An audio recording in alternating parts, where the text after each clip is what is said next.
नमस्कार मित्रांनो, मी सुरेश मुरलीधर कोडितकर. यूट्यूबवर जो आपला अन्नवट वाट नावाचा चॅनल आहे त्या चॅनलवर तुम्हा सर्वांचे स्वागत करतो. मित्रांनो, आपल्याला माहिती आहे की सध्या वक्फ हा जो विषय आहे तो सगळ्या वृत्तवाहिन्यांवर, त्याच्यानंतर प्रसार माध्यमांमध्ये त्याच्याबद्दल फार चर्चा, चर्वित चर्वण चालू आहे. त्याच्या बाजूने बोलणारे, त्याच्या विरोधात बोलणारे, हे सगळं चालू आहे. गेले कित्येक दिवस ते चालू होतं आणि आज तर वृत्तपत्रात बातमी छापून आली आहे की लोकसभेने आणि राज्यसभेने ते विधेयक मंजूर करून ते कायद्याच त्याचं रूपांतर झालेलं आहे, कारण राष्ट्रपतींनी त्या विधेयकाच्या मसुद्यावर स्वाक्षरी करून त्याला मंजुरी दिलेली आहे. त्यामुळे हा कायदा आता अस्तित्वात आलेला आहे. आता वक्फच्या फार काय म्हणतात त्याला, ज्या गोष्टी आहेत, इत्थंभूत माहिती आहे, त्याच्यामध्ये आपण शिरणार नाही. फक्त त्या समाजाने त्यांच्या धार्मिक कार्यार्थ दान केलेल्या जमिनी आणि त्याचं संनियंत्रण करणारं एक संस्था असं त्याचं स्वरूप होतं. त्याला कालांतराने अधिकार वगैरे देण्यात आले. फक्त याच्यात दुर्दैवाची बाब अशी की शासकीय जमिनी आहे त्या खिरापतीसारख्या वाटण्यात आल्या आणि अनादी अनंत काळापासून किंवा हजारो वर्षांचा ज्या देशाला इतिहास, वर्तमान, भूतकाळ आहे, ज्याचे पौराणिक संदर्भ आहेत, त्या पौराणिक संदर्भातल्या त्या काळातल्या जमिनीसुद्धा वक्फच्या मालकीच्या आहेत असा दावा केला गेला. म्हणजे तामिळनाडूमधलं प्रकरण असेल, कोल्हापूरचं प्रकरण असेल, बीडमधलं प्रकरण असेल, महाकुंभमेळा जो भरला ती जागा असेल, तर असे हे जे विरोधाभास आहे, वैचित्र्य आहे, ते कुणालाही पटणारं आहे आणि ते चुकीचंच आहे, आपल्या सगळ्यांची ठाम धारणा आहे. तथापि काही लोकांचं लांगुल चालन आणि अनुनय करण्याच्या नादात, म्हणजे अपीजमेंट पॉलिसी ज्याला आपण म्हणतो, त्या नादामध्ये लोक पक्ष, लोकप्रतिनिधी अक्षरशः लोटांगण घालून रसा तळाला चाललेत. तर ह्या सगळ्या प्रक्रियेमध्ये आपण विचार करायला हवा की ही प्रक्रिया गेले कित्येक दिवस चालू होती. म्हणजे कुठेही कायद्याचं उल्लंघन होणार नाही याची दक्षता घेण्यात आली होती. संसदीय समितीकडे हे प्रकरण पाठवलं होतं. त्यांनी सगळ्या राज्यांचा दिलेल्या डेटा म्हणजे माहितीचा अभ्यास केला, लोकांची मतं ऐकून घेतली, वादळी चर्चा झाली, अनेक सूचना आल्या, अनेक बदल सुचवले गेले. त्या सगळ्यांचा अभ्यास करून जगदंबिका पाल हे जे खासदार आहेत ते या समितीचे अध्यक्ष होते. त्यांनी लोकसभेच्या अध्यक्षांना हा अहवाल दिला. त्याच्यानंतर केंद्रीय मंत्रिमंडळाने तो मान्य केला.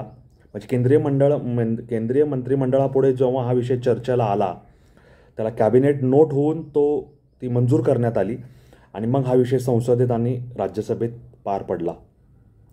आता आपण दोनच गोष्टींचा आपण ह्याच्यात उहापोह करणार आहोत की एवढं सगळं चालू असताना अल्पसंख्याक समुदायाचे जे स्वतःला हितरक्षणकर्ते मानतात, त्यांच्या बाजूने ह्या विधेयकाबद्दल काहीच बोललं गेलं नाही. तुम्ही विचार करा, राज्यसभेत सोनिया गांधी असतील आणि लोकसभेत राहुल गांधी आणि प्रियांका गांधी असतील, ते दोघं ह्या विषयावर काहीच बोलले नाहीत. प्रियांका गांधी तर निघून गेल्या होत्या. राहुल गांधी बसले, त्यांनी मतदान प्रक्रियेमध्ये भाग घेतला, परंतु चर्चेत भाग घेतला नाही, कारण त्यांच्याकडे बोलण्यासारखं काही नव्हतंच. का त्यांनी भाग घेतला नसावा? कारण आपल्याला माहिती आहे की केरळमधील अनेक ख्रिश्चन समुदायाच्या चर्चच्या जमिनी ह्याच्यावर वक्फने दावा सांगितलेला आहे. आणि प्रियांका गांधी ह्या वायनाड लोकसभा मतदारसंघ केरळमधून निवडून येतात. सोनिया गांधी, राहुल गांधी आणि प्रियांका गांधी ह्या ख्रिश्चन धर्माचे पालन करणारे आहेत.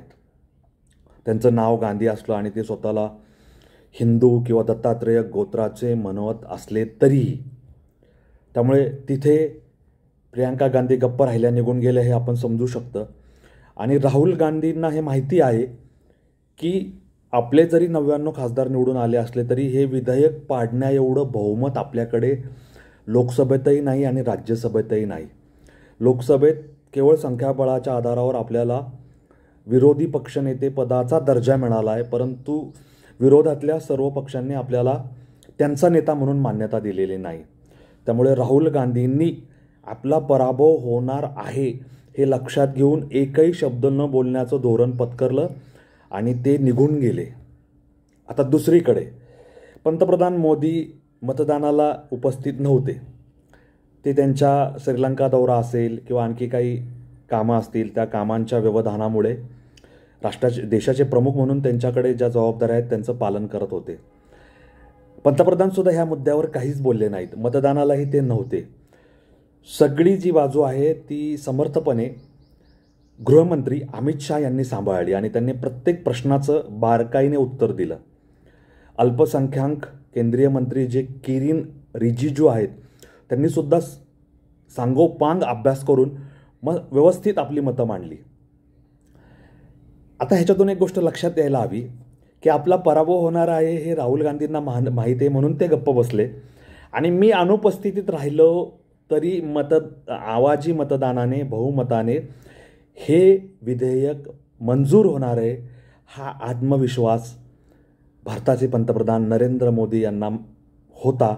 म्हणून ते योगायोगाने त्या दिवशी मतदानाला उपस्थित नव्हते. म्हणजे इतक्या चांगल्या पद्धतीचं संसदीय बलाबल माहीत करून घेऊन, ज्याला फ्लोअर मॅनेजमेंट म्हणतात, ते पार पाडून केंद्रातल्या सरकारने वक्फ विधेयक मंजूर करून घेतलं आणि विरोधकांचा पराभव केला. किमान 50-55 मतांचा फरक राहिला. विरोधकांना तेवढी मते कमी मिळाली. म्हणजे लोकसभेमध्ये पंतप्रधान जाणून बुजून गैरहजर राहिले अशातला भाग नाही, परंतु त्यांनी ती कार्यक्रम निश्चित करताना त्यांना माहिती होतं की लोकसभेचं कामकाज आहे, मतदानाला येणार आहे, तरी पण त्यांनी आपलं जे कामकाज देशाचे प्रमुख म्हणून करायचं आहे त्याला प्राधान्य दिलं. कदाचित वेळ मिळाला असता तर ते आलेही असते, परंतु त्यांच्या नेतृत्वाखालील लोकांनी व्यवस्थित सगळं नियोजन केलं आणि यामध्ये राहुल गांधींनी भाग घेतला नाही.